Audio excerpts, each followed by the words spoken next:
When my husband meets new friends and colleagues for the first time, and they ask about me and what I do, he will often tell them that I do research in detecting lies and that I train the police how to interrogate people. Now, over the last 5 or 6 years, no matter how many times I say it's not interrogation, it's called investigative interviewing, the word interrogation still sticks. Now, the response from these new friends and colleagues is almost always something along the lines of, well, you must not be able to get away with anything.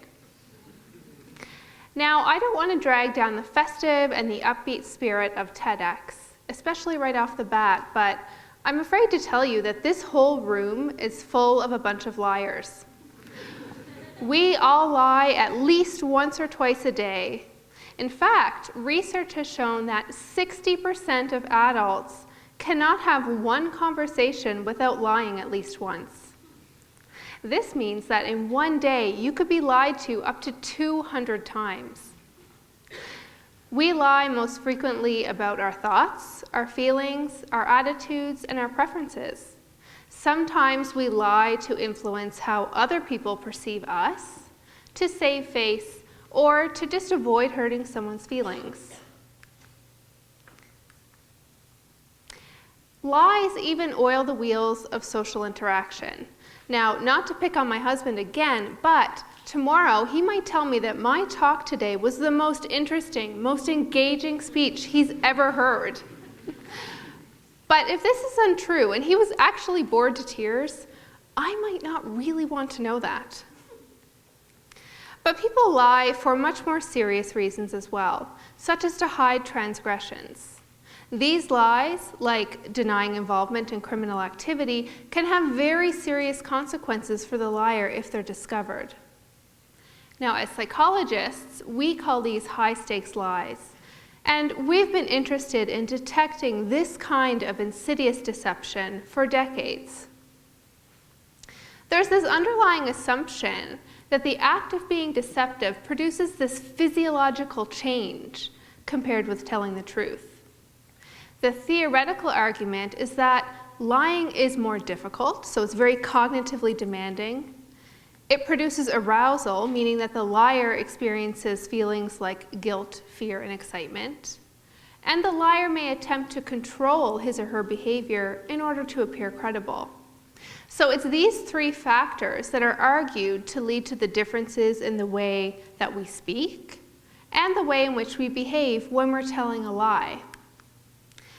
Now, I bet you all think you have a pretty good idea of what a liar looks like, right?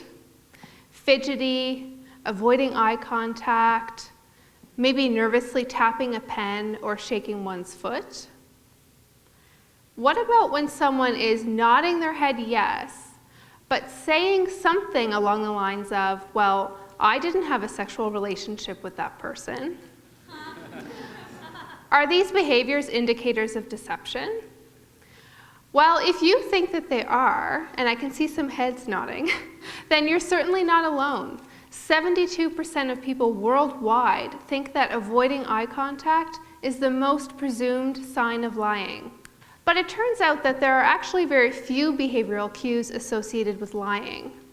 Research tells us that there's really only 3: nodding, foot and leg movements, and illustrator use. So just using our hands to supplement whatever it is that we're saying. The most reliable verbal cue is voice pitch. Studies tell us that liars tend to speak in a higher pitched voice compared to truth tellers. But despite what the research tells us that there's few behavioral cues related to deception, professionals all over the world truly believe that nonverbal behavior and emotional expressions are directly related to someone's truthfulness. Now, let's take an extremely consequential situation where lie detection gets played out in a very high-stakes context. So part of my job is to conduct forensic interviews with victims of sexual assault. So police detectives will ask me to conduct an interview for their file for a variety of different reasons. My goal is to obtain as much accurate information as possible and to find out the truth of what happened so that the investigation has the best chance of success. So when a victim tells me about being horrifically assaulted, but she's doing so with a smile on her face, does that mean that she's lying? What about when a victim is telling me about being assaulted by someone that she knows and trusts, but she can't recall certain details? Details that I think are really important, and ones that maybe anybody would remember, but she can't. Does that mean that she's making it up and that she's lying? What about when someone is recalling a gruesome crime, but showing no emotional expression? So they're recalling the event with a completely flat affect. Are they lying? The answer to all of the above is no. People who have gone through a traumatic event often do not react the same way that they would in a normal situation. The problem is that this can often appear to be deceitful. Trauma changes the way that our brain works.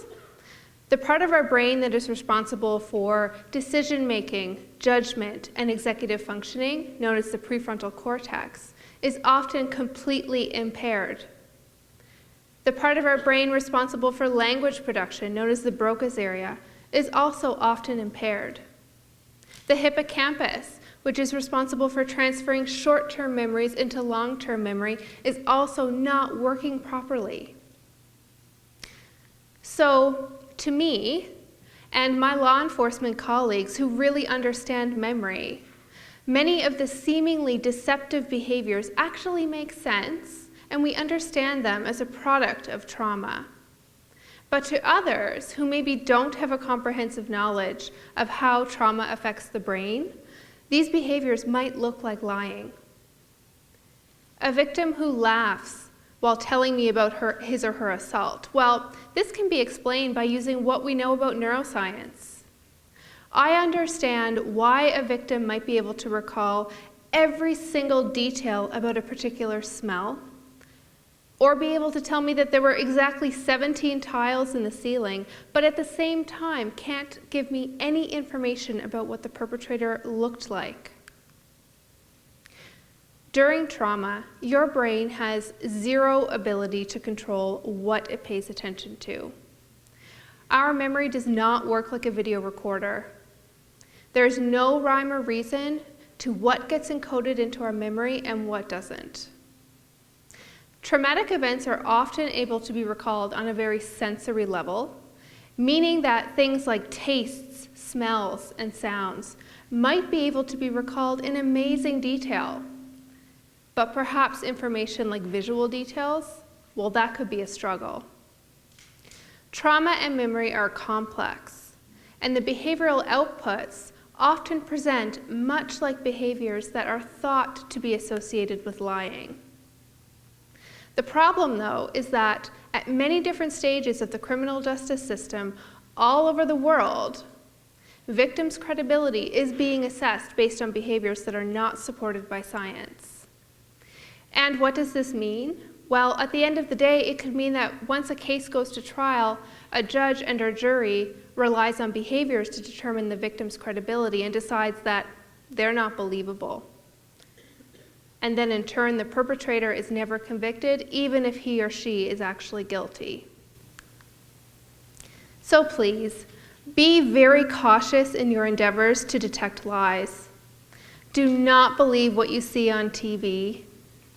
Critically question the glossy, commercialized articles that you see all over the internet promising you top tips on how to become a human lie detector.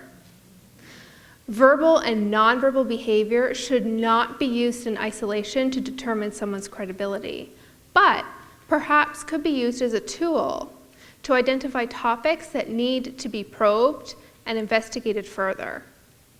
There is indeed no Pinocchio's nose. Thank you.